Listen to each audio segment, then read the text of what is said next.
So you're doing all of the things for your marketing. You're posting content on social, you've got an email list, maybe you've got a podcast or a YouTube channel, and you've got funnels and systems all running in the background, but you're still not getting the results that you wanted. You thought that when you posted more content or when you added that new platform that sales would just increase exponentially, but that didn't quite happen. And it feels a little bit like you're just throwing marketing spaghetti at the wall and hoping that something is going to land.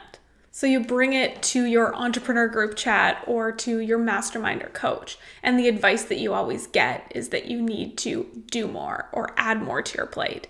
And I'm here to tell you that that's probably not actually what you need right now. What if some of the things that you are doing are worth it and some of the things that you're doing are not worth it? What if instead of adding another thing to your already overflowing plate, we pull back in some areas that we know aren't actually delivering results and focus those into the areas that are, or into the gaps that need to be filled? I'm Allie. I'm a data-backed marketing strategist, and I work with business owners who are doing all of the things but aren't seeing the results that they want from their marketing because they haven't figured out which of the things that they're doing are actually working yet. By the end of this video, you're going to know what vibes-based marketing is really costing you. What are 3 areas of your marketing that you need to learn how to track so that you can stop vibes-based marketing and start making data-backed decisions? And most importantly, you're going to get an understanding of where in your current marketing efforts you have permission to pull back from. If you're tired of guessing what's working in your marketing, hit subscribe so you don't miss my next video. Okay, so let's get real on what marketing based on vibes really looks like. If you're marketing your business based on vibes, that means that you are posting what feels good that day or that month. Every time you look at planning content, it's just coming from what feels relevant and topical in your mind. Maybe you get a random idea for a new freebie or a new funnel, and so you just go create that on a whim. The marketing platforms that you prioritize, whether that's your podcast, your email, your Instagram, you prioritize your content creation based on where you're kind of feeling the energy is pulling you in any given week or month. So maybe that means that this month you're really focused on your emails, but then next month those might get put off into the back burner and you're focused more on your podcast, and you just kind of flow between different things. Now, there's nothing wrong with aligning yourself with what you feel more called to or more drawn to in any given moment. Our energy and our vibes are data that we do want to listen to. If you hate doing something, I don't want that to be a focal point of your marketing strategy. But at the same time, we need to balance that with which platforms or which channels are actually our results drivers that we need to make sure that we focus on. If 80% of your sales come from one platform, whether that's your blog or your email or your Instagram, you want to make sure that even when you don't feel super pulled towards it, there are mechanisms in the back end that are going to keep those wheels turning. So then you don't have months where leads are really high and then they plummet and then they're really high again, because that's not sustainable, or that can be quite stressful for our nervous systems when results are all over the place. And when results do fluctuate, it really puts the pressure on us to hustle more in order to get those results, because it feels like it's only when you're working hard and you're grinding that things are going well. And so that can just feed into this hamster wheel of content and you feeling exhausted with your marketing all the time. I want to tell you about one of my clients. Her name's Amy. She's a copywriter. She's fantastic.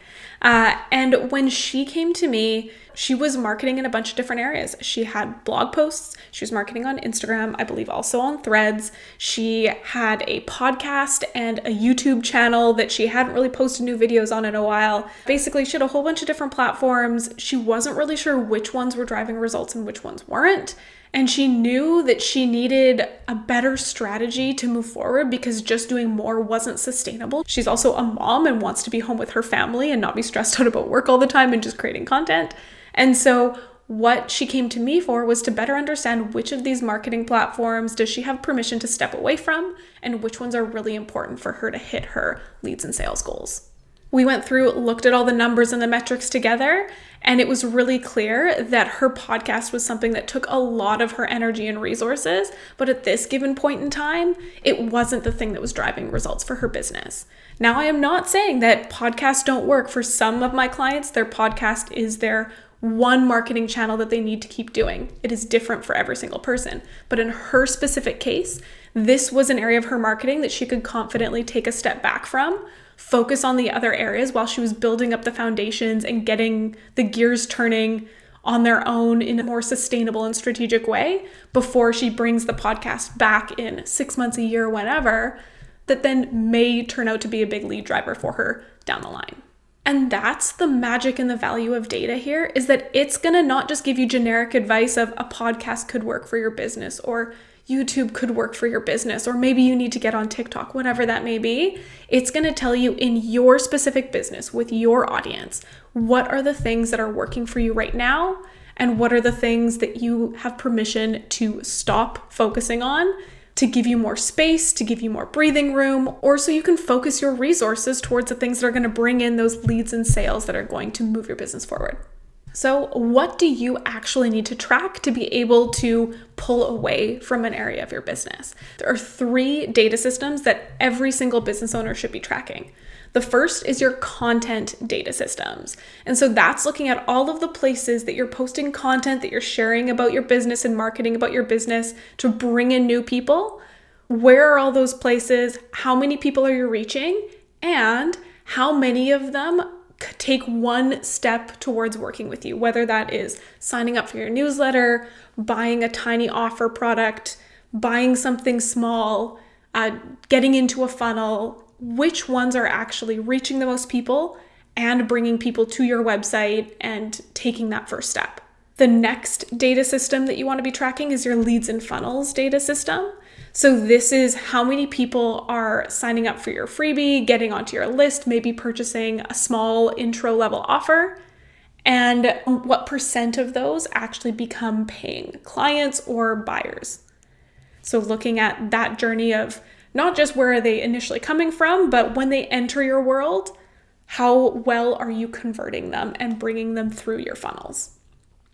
And then the final data system is your sales and revenue data system. And that's looking at all the people that are buying from you. How often do they buy? How many times do they buy?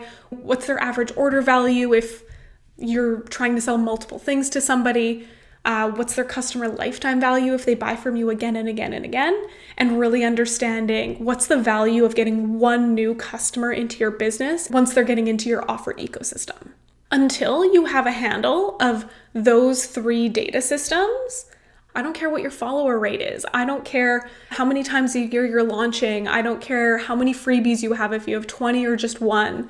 Until you have a grasp of how many people you're reaching with your content and what percentage of them come into your business, until you know in your funnels or in your leads how many people are coming into your world and what % are buying, and until you know from a sales and revenue standpoint, on average, how many sales do you get, what's the customer lifetime value of the average customer, and what % of them like upsell into bigger offers or into your world. None of the other numbers out there matter. Your engagement rates on Instagram, your followers, none of that matters until you get a grasp of those baseline numbers. And when you see with that data which areas of your marketing you're really killing it in and where your bottlenecks and gaps are, you focusing on those bottlenecks and gaps is going to get you way more growth than reaching more people if your content is performing well. Now, I know that's a lot, and it's unfortunately a little bit vague because the specific metrics that matter for your business are going to be different than the ones that matter for my business and the business next to yours. But if you want to get started with tracking your marketing and take some baby steps into understanding, okay, where does some of this data live and how do I grab it? I've got a free challenge called Small Steps to Better Data that you can grab below. It sends you a couple emails over a couple days. Each one gives you one specific action item that takes 5 to 10 minutes. And you're going to look into one area of your marketing, get a better understanding for how it's performing, and if this is somewhere that you might have a gap. It's time for you to put down the spaghetti and start making data-backed decisions for your marketing. Vibes aren't the enemy. Again, we need to check in with our vibes and with the energy and where we want to be focusing our efforts, but we need to always balance that with the data to make sure that the decisions that we're making actually make sense for us and our business.